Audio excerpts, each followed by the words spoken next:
Bonjour à toutes et à tous, je suis Anthony Charles, directeur marketing de Darva. Je suis ravi de vous accueillir pour cette table ronde où on va vous parler de climat, d'environnement, bien entendu en lien avec la gestion des sinistres. Alors vous noterez que la dimension RSE pour Darva y a été sensible dès sa naissance en réduisant fortement la mise en œuvre du papier. Et cette dimension RSE, elle fait désormais partie intégrante de nos plans stratégiques, y compris celui qui a débuté en janvier, où il a une place importante. Alors pourquoi cette table ronde ? Cette table ronde a pour objectif de vous faire découvrir, éclairer comment une plateforme de gestion de sinistres peut contribuer sous des angles divers et variés à faciliter quelque part la vie à l'ensemble de notre écosystème. Pour cet éclairage, je suis ravi d'avoir avec moi Claire Delpech de la Massif, qui remplace Catherine Témier qui a eu un imprévu de dernière minute. Merci Claire pour avoir répondu au pied levé à cette invitation. Guillaume Burel de Weather Claim Control, ainsi que Axel Van Canagam et Eric Jean Rudel de Darva. Je vous propose maintenant qu'on rentre tout de suite dans le vif du sujet. Alors Eric, je vais commencer avec toi. On a tous en tête la tempête de 99, la tempête du siècle qui a marqué les esprits. À l'époque, dans une autre vie, tu étais expert automobile. Ça a dû te laisser des souvenirs, et pas que des bons souvenirs, j'imagine. Non, Tony, en effet, c'était pas un bon souvenir, 99. Pourquoi ? Parce que déjà, nous n'étions pas prêts. Et puis, il y a plein de raisons derrière. La première, c'est qu'en Île-de-France, nous n'étions pas coutumiers de tels événements.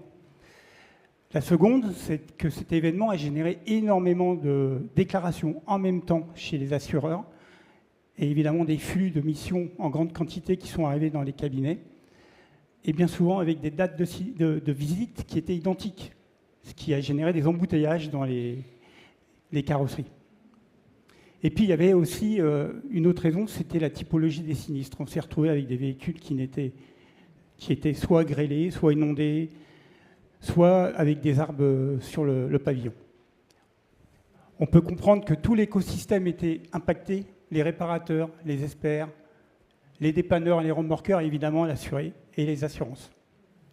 Bien sûr, les experts ont su s'adapter, mais 99, c'est une date vraiment marquée, sur laquelle on a pu voir les difficultés rencontrées avec ce type d'événement. Et malheureusement, il y en a eu d'autres derrière qui ont validé la constatation. Effectivement, on parle de ces fameux EGA, ces événements de grande ampleur. Vous allez voir sur ces 2 jours à Inn, vous n'avez pas fini d'entendre parler. Ces dommages, ils créent des dommages importants, en lien, bien entendu, sur des zones restreintes, en lien avec le climatique. Il y a des chiffres marchés qui sont assez édifiants sur le sujet, notamment si on se réfère à la tempête de grêle de 2022. En un mois et demi, 480 000 véhicules de sinistrés, 1,5 milliard de dommages. Bon, Claire, j'imagine qu'à la Massif, comme pour tous les assureurs, vous n'avez pas attendu 2022 pour vous organiser, mais 2022, c'est néanmoins peut-être un peu la goutte qui fait déborder le vase. Ou le grêlon qui fait déborder le vase, puisque on a eu des phénomènes d'une très grande intensité et très localisés. Je prendrai un exemple pour la Massif. La Gironde, Bordeaux, 12 000 véhicules sinistrés en l'espace de 1 à 2 journées. Je vous laisse imaginer la désorganisation que cela a créé pour les prestataires avec lesquels on travaille. Donc désorganisation tout d'abord des cabinets d'expertise, mais aussi des réparateurs automobiles. Et en tant qu'assureur, nous, Massif, il nous a fallu trouver des solutions immédiates pour que nos sociétaires aient une répartition ou en tout cas un traitement de leurs sinistres assez efficace. Alors 2022, ça a été une année charnière où on s'est dit il faut repenser notre modèle dans la gestion de nos sinistres automobiles, grande ampleur et particulièrement grêle. Alors on avait déjà eu une idée en 2015, et qu'on avait initié avec Darva. Et c'était un outil de pilotage de nos missions, mission expertise bien évidemment, mais pour différentes raisons, ces travaux n'avaient pas abouti en 2015. Suite aux événements de 2022, très rapidement, on s'est dit il faut reprendre ces travaux pour être le mieux organisé possible et répondre à ce besoin sociétaire de grande réactivité. Il faut rendre la mobilité aux sociétaires. Et donc, c'est devenu une vraie priorité pour nous à la Massif. Et on a donc repris contact avec Darva pour relancer cette étude. Et donc, Eric, alors, nos assureurs auront beaucoup d'imagination. Et là, en l'occurrence, surtout sur un sujet qui est une véritable douleur. Donc, la Massif nous contacte. Comment on prend en compte cette demande ? Eh bien, nous avons développé un module Oméga qui permet de mettre en place la régulation de ces flux. Et je vous propose de regarder un film où tout est expliqué. Merci Eric. Effectivement, on pourra vous en parler avec beaucoup de PowerPoint. Maintenant, une petite animation va immédiatement vous éclairer. Je vous propose qu'on regarde le film sur Oméga. Lucas, en charge des réseaux de prestataires, sait qu'un violent orage de grêle aura lieu demain. Il crée un SAS afin de bloquer l'ensemble des missions concernées par l'événement. Il active ensuite le SAS en désignant des experts de renfort grâce à Idigo. À ce stade, toutes les missions répondant aux critères prédéfinis seront bloquées jusqu'à la distribution. Le lendemain, lors de l'orage, Diego s'est réfugié, mais il n'a pas abrité son véhicule pour autant. Il n'a plus qu'à déclarer le sinistre. Marie sait que cette situation va se répéter. Elle sait aussi que grâce à Synapse Auto Oméga et l'intervention de Lucas, le flux de missions sera régulé. Il peut désormais distribuer les missions selon la répartition de son choix, avec des pourcentages ou des plafonds. En résumé, Lucas crée le SAS afin que les missions créées par Marie soient bloquées par Darva. Puis, Lucas lance la distribution des missions entre les différents experts selon son paramétrage. Voilà, vous savez tout. Vous savez tout sur Oméga. Donc finalement, un mécanisme de régulation des missionnements vers les experts qui est complètement à la main des assureurs, en l'occurrence de la Massif. Donc Claire, si je comprends bien, c'est un peu grâce à toi, grâce à la Massif que Oméga est né. Alors grâce à nous et à notre partenariat, puisque Darva a su répondre avec cet outil Oméga développé à une commande de la Massif et à un besoin de la Massif. Donc les travaux se sont menés en plusieurs étapes depuis 2022, donc plusieurs ateliers de réflexion, d'expression de nos besoins avec les équipes Darva qui ont eu lieu. Ensuite, on a fait ce projet en mode agile, bien évidemment, pour permettre une adaptabilité de nos besoins. Les besoins, ils ont évolué au fur et à mesure du projet et on a eu d'autres événements entre-temps. On est passé ensuite à une phase de recette importante, mais nécessaire pour fiabiliser cet outil. La mise en production de cet outil, elle a eu lieu au printemps de l'année 2024. Alors 2024, aujourd'hui, ça n'a pas été une grande année en termes d'événements climatiques grande ampleur, et tant mieux pour nous assureurs, mais du coup, ça nous a permis d'éprouver l'outil, parce qu'on a eu quand même quelques phénomènes. On a testé la solution Oméga, et eh bien, l'outil fonctionne parfaitement et il nous apporte satisfaction et une vraie fluidité avec nos cabinets d'expertise. Très bien, merci Catherine. Là, on vient de voir des mécanismes de SAS vers les experts. Est-ce que d'autres évolutions sont envisagées, peut-être vers d'autres typologies d'acteurs ? Alors les typologies d'acteurs, surtout dans le cadre d'événements grêles qui pourraient être envisagés avec cet outil, en tout cas à la Massif, ce serait de créer des SAS avec ce que l'on appelle communément nos débosseleurs sans peinture, qui sont des acteurs pour nous charnières dans le traitement de ces événements grêles, et donc de pouvoir réguler là aussi les missions. Quand je vous dis 12 000 missions, vous vous doutez bien qu'on répartit entre plusieurs prestataires pour pouvoir eh bien, traiter l'événement de manière la plus rapide possible pour nos sociétaires, eh bien, créer un SaaS pour ces débosseurs Scrum Peinture serait une vraie solution aussi, une solution marché pour nous. Très bien, merci, merci Claire. Guillaume, je vais me tourner vers toi, puisque on parle depuis le début de grêle, de vents violents, d'événements un petit peu anxiogènes, et je ne t'ai pas encore donné la parole, alors qu'avec WeatherCam Control, vous êtes finalement au cœur du réacteur. Il me semble évident que, pas qu'à moi, j'ai l'impression, que ces événements à répétition vont provoquer, ça semble avéré, une dégradation progressive des équilibres assurantiels. Oui, alors j'allais dire de facto, ça provoque déjà une dégradation des équilibres assurantiels. Pour mettre quelques chiffres, alors nous déjà on est une société qui regroupons des assureurs et des météorologues, des docteurs en météorologie, des chercheurs en météorologie, et on travaille donc sur le climat et l'assurance. On a fait pas mal d'études. Bon, alors, 2026, bien sûr, la grêle, 6 milliards en TGN. 2023, on était aux alentours de 3 milliards quand même en TGN, donc c'était lourd aussi. Et 2024, on est déjà un petit peu au-dessus des normes.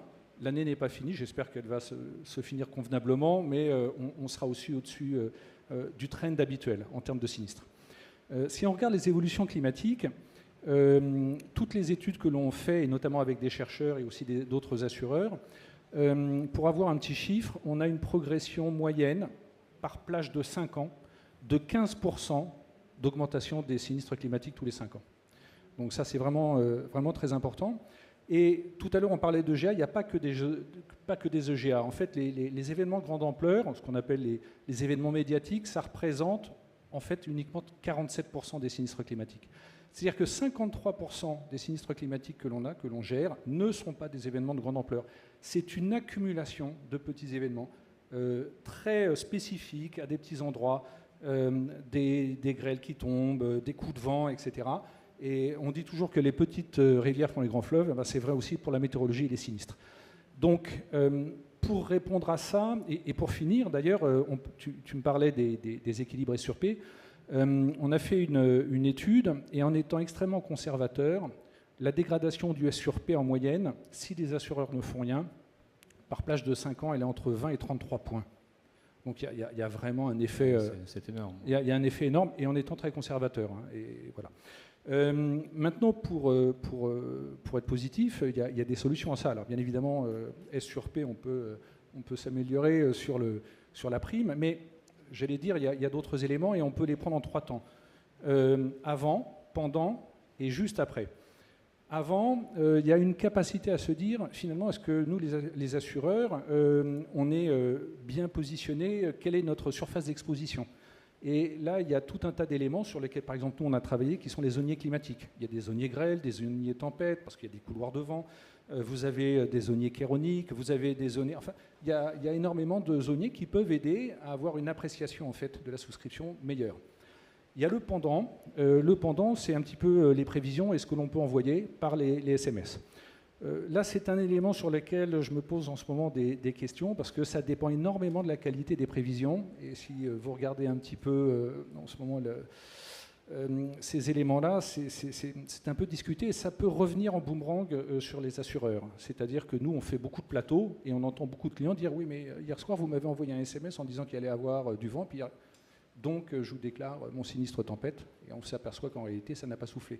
Donc ça peut être un petit peu compliqué, donc c'est un élément à prendre avec prudence. Et puis il y a le juste après, dernier élément, et je finirai là-dessus.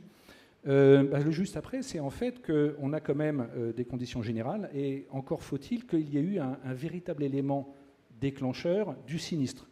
Des gens qui peuvent déclarer des sinistres tempêtes avec des vents à 30 km/h, on voit ça tous les jours. Donc c'est la vérification de la déclaration pour voir si la condition climatique aurait bien pu provoquer un dommage, et donc l'indemnisation, bien évidemment, puisse être déclenchée ou pas. Voilà. Merci Guillaume, on aura l'occasion de revenir justement sur ce point précis. Alors on vient de parler des EGR en auto. Axel doit se sentir un petit peu frustré, lui c'est notre spécialiste en ERD, en dommages aux biens. Que fais-tu de ton côté sur SYNAPS IRD? Comment est-ce qu'on peut, à travers cette plateforme, l'améliorer afin de faciliter finalement la prise en charge par les assureurs? Alors effectivement, en IRD, le contexte est un peu différent, du fait notamment que les organisations ne sont pas les mêmes, et puis aussi que les prestataires ne sont pas organisés de la même façon. On a des réflexions déjà depuis plusieurs mois avec des assureurs et avec leurs partenaires, des réflexions qui nous amènent, je dirais, dans 3 axes principalement. Le premier, qui est assez important, c'est finalement donner de l'autonomie finalement aux différents prestataires. Alors donner de l'autonomie, ça passe notamment en remontant les plafonds pour la téléexpertise ou pour la réparation en nature. Donc concrètement sur nos plateformes, c'est remonter les plafonds de validation automatique de devis, ce genre de choses. Donner de l'autonomie, ça permet d'éviter de solliciter d'autres acteurs et ainsi d'encombrer encore davantage finalement les réseaux. Et puis on a un deuxième axe qui est finalement donner du temps aux prestataires. On sait que finalement quand on a des événements de grande ampleur, il y a une suractivité et finalement on est dans un mode de fonctionnement qui n'est pas le mode de fonctionnement habituel, donc il faut accepter aussi de laisser un peu plus de temps pour réaliser les tâches à chacun et pas surcharger en relance administrative. Et puis le troisième point, c'est l'assuré. Finalement, je pense que ce qui est important et ce qu'on a relevé, c'est que l'assuré doit être informé du contexte exceptionnel. Ça aide aussi la compréhension sur les délais qui sont forcément plus longs pour traiter les dossiers. Merci Axel. Claire, on voit que les perspectives évoquées par Axel dans le domaine de l'IRD sont quand même assez différentes de la mise en œuvre qui a été faite en auto. Qu'en penses-tu? Est-ce que ça te semble intéressant? Est-ce que tu vois d'autres perspectives, d'autres évolutions qui pourraient permettre quelque part de vous accompagner dans la gestion de ces crises? Alors, intéressant indéniablement, puisque, comme l'a dit Axel, l'habitation et l'auto, aujourd'hui, ce sont 2 mondes de prestataires qui se gèrent différemment et qui ont des organisations différentes. Et pour autant, il va falloir anticiper des choses. C'est la modification du marché de ces prestataires. C'est vrai qu'on n'en avait pas parlé précédemment, mais notamment, on voit des nouvelles organisations apparaître. C'est des groupements d'expertise IARD, donc qui vont faire à la fois de l'IRD et à la fois de l'automobile. Donc ça veut dire qu'un acteur comme Darva va devoir aussi s'adapter à ces organisations et la Massif également. Alors sur côté Massif, sur la partie pure habitation, telle que Axel l'a décrite, nous aujourd'hui on gère effectivement différemment de l'auto. On a nos propres plafonds, délégations qui se mettent en place avec un système de graduation en fonction de l'événement. Et c'est vrai qu'aujourd'hui on ne le gère pas à travers Darva, mais plutôt en interne avec des processus de gestion. Par contre, si on se projette à l'avenir, comme je viens de vous le dire, avec des groupements d'expertise IARD, ce qui va changer profondément le microcosme de l'expertise, eh bien, il faudra effectivement adapter et Omega pourra être une solution à moyen terme pour gérer l'intégralité de ces missions et avec aussi des spécificités en fonction de la typologie de l'événement. Je prends l'exemple, alors on l'a vu, hein, la grêle, c'est plutôt, on va gérer la quantité, donc des quantités qui peuvent avoisiner 10 000, 12 000. Pour la Massif, hein, c'est 48 000 sur une seule année en 2022. Après, il y a des événements en habitation où on n'a pas forcément beaucoup de sinistres, mais qui vont perturber énormément les organisations. Et je prends l'exemple de l'inondation. Et vous avez vu le temps, hein, depuis maintenant 15 jours, une pluviométrie, Guillaume en parlait, qui a énormément évolué début 2024, sur les 5 premiers mois de l'année, plus 45% de pluviométrie. Ce qui a déstabilisé, vous l'avez vu, hein, les personnes du Nord-Pas-de-Calais qui ont eu des sinistres inondations à répétition. Donc ça n'a pas fait beaucoup de sinistres, mais ça a fait beaucoup de dégâts pour nos sociétaires et ça a complètement désorganisé le monde de l'expertise, puisque ce sont des gestions de sinistres qui sont très très longues. Donc il y aura plusieurs paramètres à prendre en compte, le volume et l'allongement de la durée de traitement de ces sinistres. Merci pour ces précisions. Je vous propose qu'on quitte un petit peu l'univers du climatique pour parler maintenant d'un autre aspect, le développement durable, et la fameuse CSRD, un terme dont vous avez peut-être déjà entendu parler, hein, ce terme un petit peu barbare, littéralement le Corporate Sustainability Reporting Directive. Eric, je reviens vers toi. Ça fait maintenant un peu plus d'un an que tu travailles sur le sujet. Explique-nous un petit peu de quoi il s'agit. Merci Anthony de l'avoir dit à ma place. On l'avait préparé. Oui, alors en fait, la directive a été initiée par la Commission européenne en 2021, permettant de gérer les rapports de développement durable des entreprises. Elle s'inscrit dans l'objectif de 2050 concernant la neutralité carbone. Le principe de la directive, ça sera de simplifier l'accès aux données extra-financières et notamment aussi la qualité. Et tout sera lisible dans un rapport annuel qui sera fait sur des normes européennes déterminées par les commissions européennes. Très bien. Et tu peux nous préciser finalement quel est le lien avec les assureurs? Les assureurs, bien entendu, vont être soumis à cette réglementation, oui. mais plus précisément, sur quels aspects? En fait, la directive demande aux entreprises de mesurer l'émission de CO2 dans plusieurs scopes. Il y a 3 scopes. Et nous, il y a un scope qui nous intéresse, c'est le scope 3, qui est en relation avec les émissions indirectes liées à l'activité de l'entreprise. Il y a un rapport qui a mis en évidence que le scope 3 pour les assureurs correspondait à 85% de l'émission totale. Et parmi ces 85%, il y a 20% qui seraient en relation avec la réparation indemnisée par les assureurs.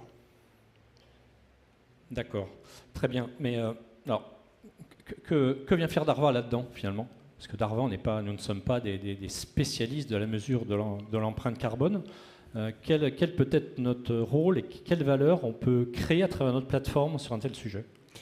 Alors, Darva n'est pas un fournisseur de calcul ou un calculateur de bilan carbone de l'auto et de la réparation. Cependant, on veut apporter une solution dans le domaine.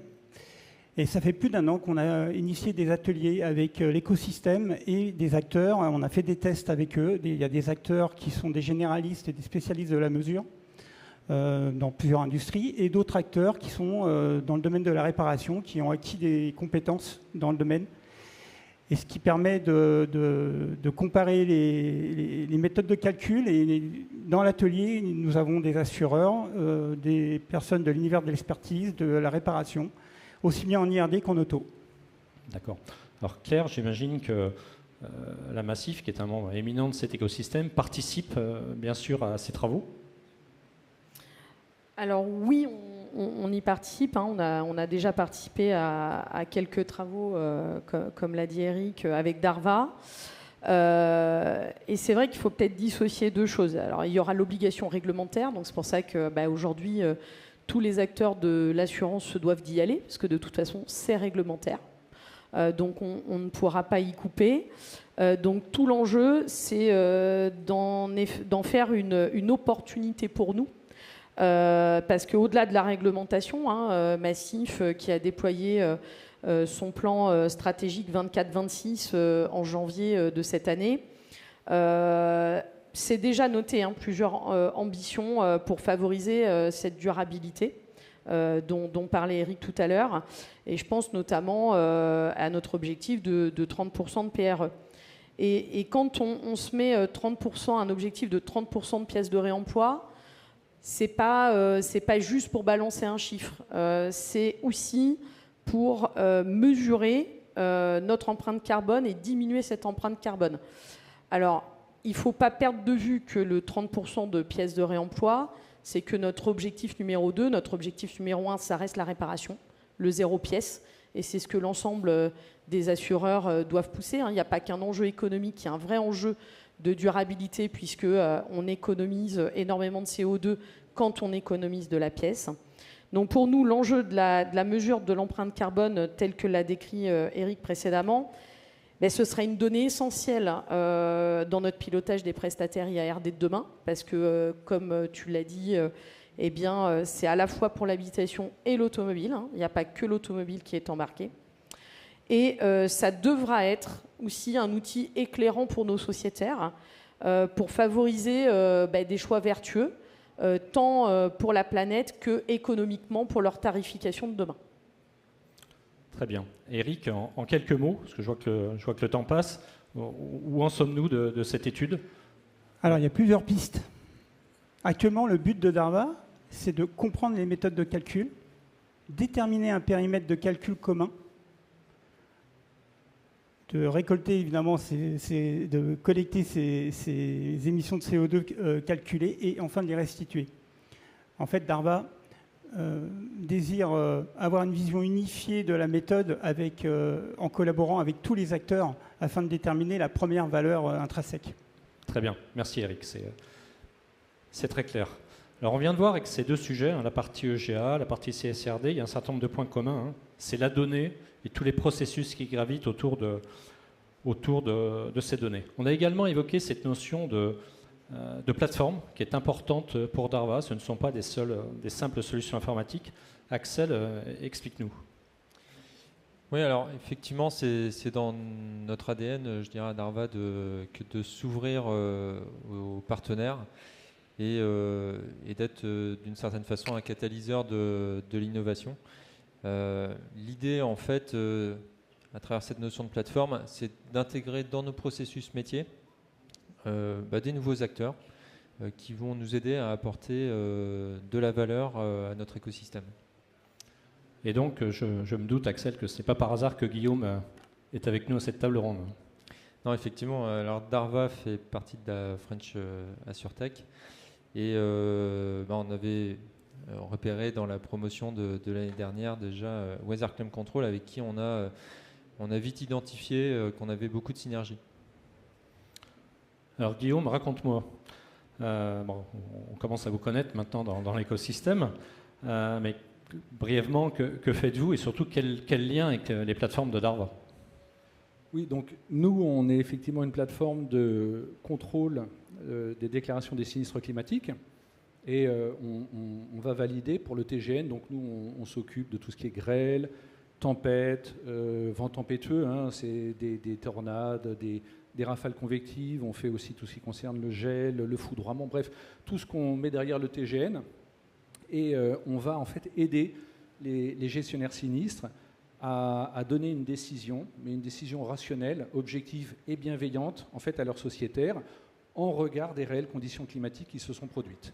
Et donc ça permet en fait de sécuriser finalement les prises de décision, de garder une excellente relation aux clients et puis aussi de faire malgré tout des économies parce qu'il y a pas mal de déclarations qui parfois peuvent donner lieu à, j'allais dire, interprétation. Voilà. Donc nous, on s'occupe de faire tout ça. Très bien. Claire, Guillaume vient d'expliquer. Donc, on voit bien qu'un utilisateur peut être le gestionnaire. Un gestionnaire qui, lorsqu'il va être en lien avec l'assuré, finalement, va tout de suite pouvoir disposer d'informations de contexte sur le sinistre, ce qui va probablement, j'imagine, faciliter l'échange avec cet assuré. Et dès le départ.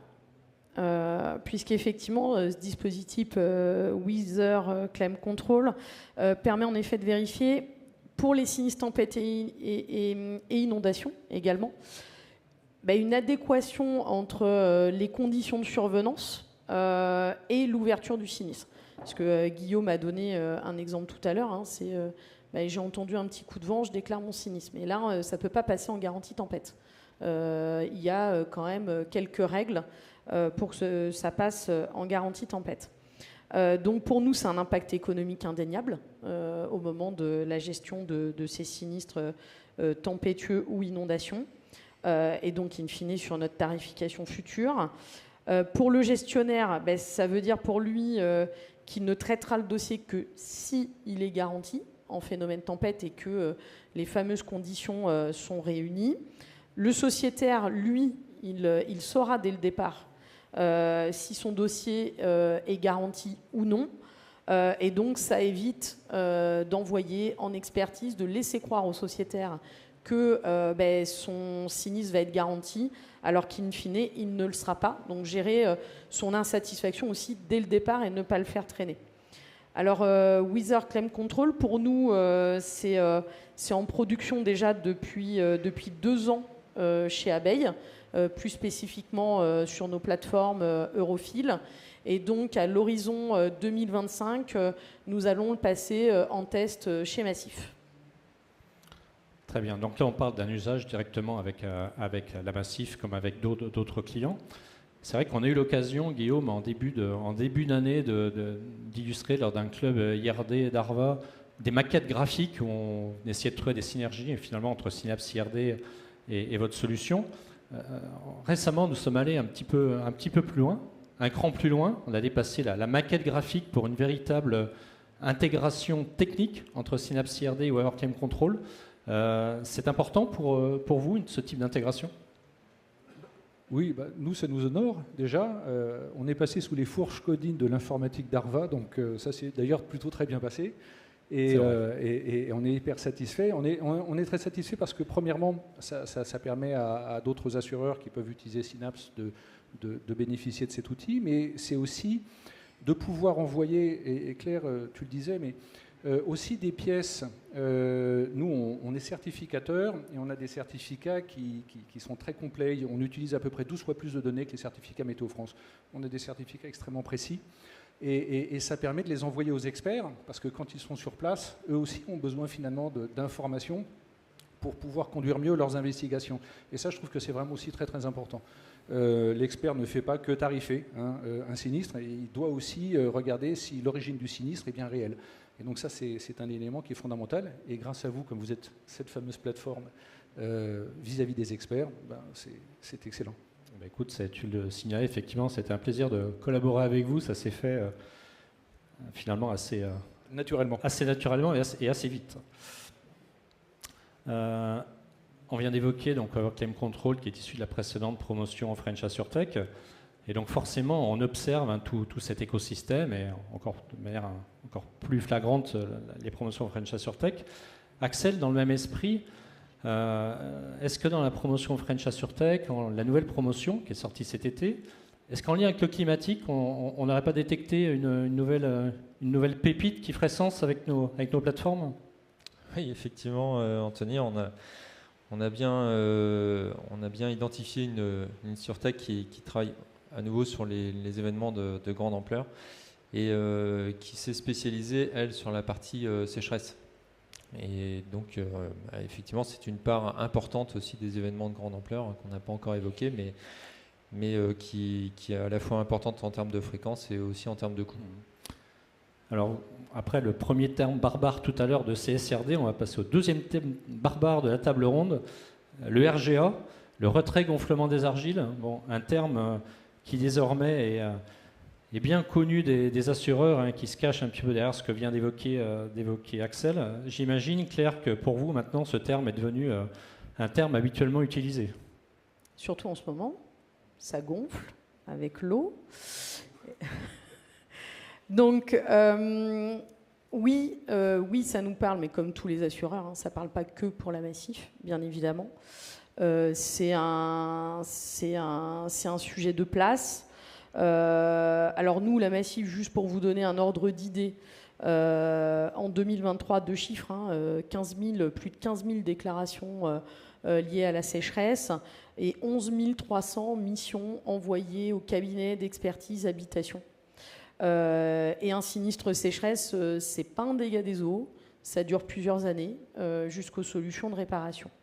Donc c'est vrai que ces sinistres-là, sur les 11 300 missions envoyées, ça désorganise à la fois l'assureur et ça désorganise à la fois le cabinet d'expertise pour traiter ces volumes. Donc les assureurs ont décidé de lancer un projet qui s'appelle Initiative Sécheresse, qui est un projet France Assureur, qui est donc à l'étude en ce moment. Mais Massif avait anticipé en 2022 en ouvrant son projet Résilience Habitat. Et l'objectif, c'est de trouver des solutions réparatoires. Alors, on est après Weathermind, Weathermind qui est un outil de détection si c'est de la sécheresse ou pas. Donc, c'est ce qui va nous permettre de désengorger sur les 11 300 missions. On a ce qu'on appelle un certain nombre de cas qui vont être en sans suite. Donc, ça va être de pouvoir et de permettre aux assureurs, dès la déclaration sur photo, de trier un certain nombre de dossiers qui ne partiront pas en sécheresse. Une fois qu'ils partent en sécheresse, derrière, il faut ouvrir les solutions réparatoires. Donc là, on est sur le projet que je viens de vous citer, le projet Résilience Habitat chez Massif. Et c'est de trouver des solutions réparatoires à la fois moins invasives que celles qu'on utilisait avant et, in fine, moins coûteuses aussi pour les assureurs. Donc on a lancé un test sur une trentaine de sinistres et on va mettre en place ce qu'on appelle communément les mesures horizontales qui viennent protéger l'habitation, les fondations de l'habitation de ce phénomène RGA.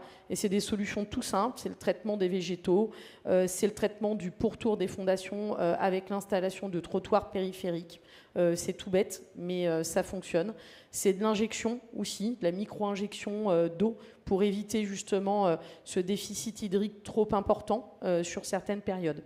Donc ce qu'il faut savoir, c'est que l'utilisation de ces mesures horizontales, ce qui est évalué, c'est une réduction entre 30 à 40% de coûts moins élevés par rapport aux mesures verticales utilisées comme le micropieux, l'injection de résine, etc. Donc c'est des solutions plus rapides, moins invasives, plus économiques et surtout, et c'est notre sujet du jour, avec un bilan carbone beaucoup plus favorable et pour les assureurs et pour les assurés. Oui, bien sûr, tous rejoints. Axel, donc cette InsurTech, c'est Weathermind. Dis-nous tout sur le sujet et comment, surtout, quel est notre processus de travail avec eux et où en sommes-nous? Alors, Weathermind, c'est une InsurTech qui s'est finalement orientée vers une solution de self-care assuré, donc qui permet à l'assuré de prendre lui-même finalement des photos de son sinistre, photos qui sont dirigées et qui vont permettre finalement de faire une première analyse et une première orientation, notamment pour identifier les dossiers qui ne seront probablement pas pris en charge. C'est le cas qu'on évoquait tout à l'heure, Claire, c'est-à-dire tout de suite désamorcer finalement la situation avec l'assuré quand on sait qu'on ne va pas prendre en charge le sinistre. Alors où est-ce qu'on en est avec cette structure? Donc Weathermind, en fait, on a travaillé avec eux sur des maquettes pour les intégrer dans un processus métier existant, pour simplifier aussi leur intégration chez les différents assureurs. Et on travaille sur deux axes. Premier axe, finalement, optimiser l'usage, c'est-à-dire que comment faire pour que l'assuré utilise cette solution et favoriser finalement son adoption. Et puis le deuxième axe, c'est le partage, c'est-à-dire que c'est aussi une des forces de Synapse IRD. Puisque ces éléments de qualification sont collectés, si on part en expertise, il faut que l'expert puisse en disposer facilement. Merci Axel. Guillaume, ton challenge, c'est de me répondre en 1 minute. Tu vas voir. On voit bien qu'on a évoqué finalement sous différents axes le côté climatique, la dimension finalement météo, le contexte météo, la prise de photos en cas de RGA. Finalement, il y a un autre aspect qui semble intéressant, c'est finalement d'avoir des informations factuelles sur la nature des sols associés au bâti. Est-ce que vous disposez de ce type d'informations chez Weathermind, chez Weather Claim Control? Oui, ça fait beaucoup de weather. Et d'ailleurs, on s'y perd. Je suis d'accord avec toi. En fait, nous, on travaille en partenariat exclusif avec un cabinet qui est vraiment le leader du marché, qui s'appelle Risk WeatherTech, et on a monté, en fait, j'en parlais tout à l'heure, les zoniers climatiques. Et on a vraiment une analyse sur 40 années d'historique, en fait, d'éléments climatiques et d'analyse en ce qui concerne la géographie. On a des docteurs en géographie qui travaillent sur ce sujet-là.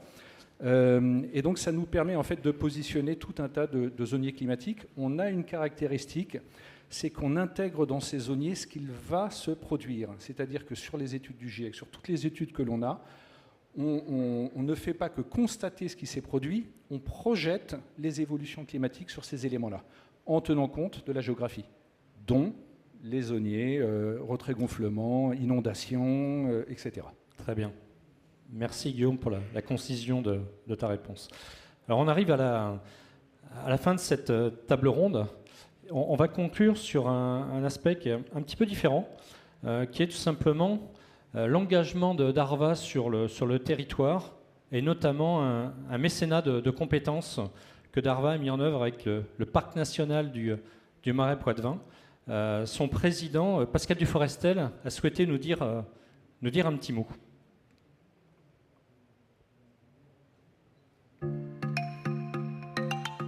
Pascal Duforestel, j'ai l'honneur de présider le parc naturel régional du Marais Poitevin, et parmi nos nombreuses missions, nous avons celle essentielle de préserver la plus grande zone humide de la façade atlantique. On ne peut que se féliciter d'Arva pour ce partenariat qui est pour nous historique, qui ouvre le champ à d'autres partenaires mutualistes assurantiels du territoire. Et on est vraiment très content de continuer à travailler avec cette belle entreprise qui montre son attachement au territoire.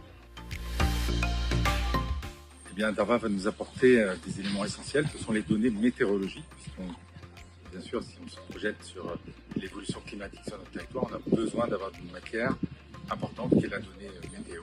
Et grâce à son savoir-faire professionnel, Darva va nous apporter ces données à la fois sur quelques années passées et les données actuelles. Le projet, c'est la suite logique puisque nous avons été lauréats d'un grand programme européen, un LIFE Gouvernance Climat que nous intitulons Ma Résilience et qui va nous permettre dans les 4 ans qui viennent de travailler collectivement avec des tranches entières de la population sur les moyens de s'adapter au réchauffement climatique. Un grand merci à Pascal Duforestel pour sa capsule vidéo qui, vous l'avez tous reconnu, a été bien entendu filmée dans le Marais Poitevin. Nous sommes raccord avec le terme. Et comme dit Claire, il y avait du vent. Il y avait du vent. Écoutez, nous sommes à la fin de cette table ronde. Un grand merci à tous les participants pour vos éclairages.